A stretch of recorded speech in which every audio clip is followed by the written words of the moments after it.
Recent டேஸ்ல பாத்தீங்கன்னா தஞ்சாவூர்ல இருக்கிற தஞ்சை பெருவுடையார் கோயிலுக்கு நம்ம போயிருந்தோம். தஞ்சாவூருக்கு பாத்தீங்கன்னா இதுக்கு முன்னாடி நான் போனதே கிடையாது, ஃபர்ஸ்ட் டைம் போறேன். கோயிலை பத்தி ரொம்ப நாள் புக்லயும் படிச்சிருக்கோம். அதுக்கப்புறம் பாத்தீங்கன்னா வீடியோஸ்லாம் நிறைய பார்த்தோம். ஃபர்ஸ்ட் டைம் போறப்ப செம ஃபீலா இருந்துச்சு. கோயிலோட என்ட்ரன்ஸ்ல நுழைஞ்சிட்டு இந்த ராஜராஜன் கிட்ட அந்த ராஜகோபுரத்தை ஃபர்ஸ்ட் டைம் ஃப்ரண்ட் வியூல இருந்து பார்க்கும்போது இருந்துச்சு பாருங்க ஒரு ஃபீலு. நீங்களே பாருங்க. அதே மாதிரி இந்த கோயிலை பத்தி நம்ம புக்ஸ்லயும் சரி யூடியூப்லயும் சரி நிறைய அந்த விஷயங்கள், இந்த கோயிலை பத்தி நிறைய விஷயங்களை சொல்லியிருப்பாங்க, சிற்பங்களை பத்தி நிறைய சொல்லியிருப்பாங்க. அதனால அந்த விஷயத்தெல்லாம் விட்டுட்டு எனக்கு பர்சனலா எந்தெந்த விஷயம்லாம் பாத்தீங்கன்னா புதுசா இருந்துச்சு இந்த கோயிலை பார்க்கும்போது அதை பத்தியும் சரி. அதுக்கப்புறம் பாத்தீங்கன்னா நான் போறப்ப என்னென்ன பீப்புள்ஸ் எல்லாம் மீட் பண்ணேன், அவங்ககிட்ட இருந்து என்ன கத்துக்கிட்டேன், எக்ஸ்ப்ளோர் பண்ணேன் அப்படிங்கிறத பத்தி அந்த வீடியோல ஃபுல் அண்ட் ஃபுல் டீட்டெயிலா பார்க்கலாம். நான் ட்ரெயின்ல போயிட்டு இருக்கும்போது மன்னார்குடியில இறங்கிட்டு அங்கிட்ட இருந்து பாத்தீங்கன்னா நான் அப்படியே தஞ்சாவூர் கோயிலுக்கு போனேன். பஸ் டிராவலிங்ல ஒரு பீப்புளை மீட் பண்ணேன், ஒரு நல்ல மனுஷனை மீட் பண்ணேன். அவர் ஒர்க் பண்றதை பத்தி சொல்லிட்டு இருந்தாரு, நான் என்னோட ஒர்க்கை பத்தி சொல்லிட்டு அவர்கிட்ட இருந்து கத்துக்கிட்ட ஒரு இன்ஃபர்மேஷன் என்னங்கிறத பாத்தீங்கன்னா மற்ற கம்பெனிஸ்ல எல்லாம் பாத்தீங்கன்னா ஒரு 5 வருஷம் 6 வருஷம் ஒர்க் பண்ணிட்டு அதுக்கப்புறம் கிடைக்கிற சேலரியா இவங்க அந்த மார்க்கெட்டிங் ஃபீல்ட்ல ஒர்க் பண்றவங்க பாத்தீங்கன்னா 1 வருஷம் 2 வருஷத்துலயே பாத்தீங்கன்னா அந்த சேலரியை வந்து அச்சீவ் பண்ணிடுறாங்க. சோ அது வந்து அப்ப மூலம் புரிஞ்சு அவர்கிட்ட இருந்து அந்த ஜேர்னில பாத்தீங்கன்னா ஒரு இன்ஃபர்மேஷன் கிடைச்சிட்டு.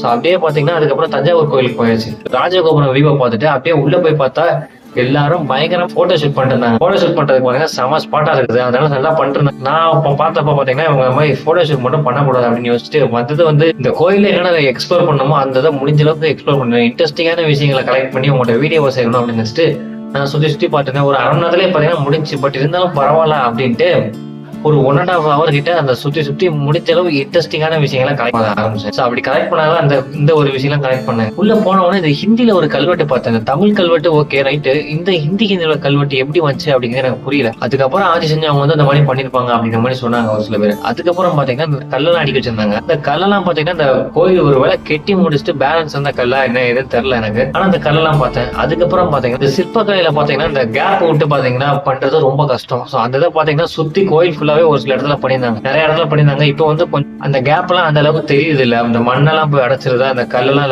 ஒரு மாதிரி பழசாயிடுச்சுன்னு தெரியல, அந்த மாதிரி இதுதான் இருந்துச்சு. அதுக்கப்புறம் அந்த சிற்பங்கள்லாம் பாத்தீங்கன்னா அப்பவே பாத்தீங்கன்னா இந்த மாதிரி டிசைன் எல்லாம் கொடுத்து பண்ணியிருந்தாங்க. இந்த குதிரையில பாத்தீங்கன்னா வாய்க்கெல்லாம் கேப் விட்டு பண்றாங்கல்ல அந்த மாதிரி டிசைன் எல்லாம் பண்ணியிருந்தாங்க. அதுக்கப்புறம் பாத்தீங்கன்னா அந்த கோயிலுக்குள்ள பாத்தீங்கன்னா இந்த நாயெல்லாம் ஈஸியா வந்து படுத்துருந்துச்சுங்க. சோ இது பார்க்கும்போது பாத்தீங்கன்னா எனக்கு ரொம்ப இன்ட்ரெஸ்டிங்கா இருந்துச்சு.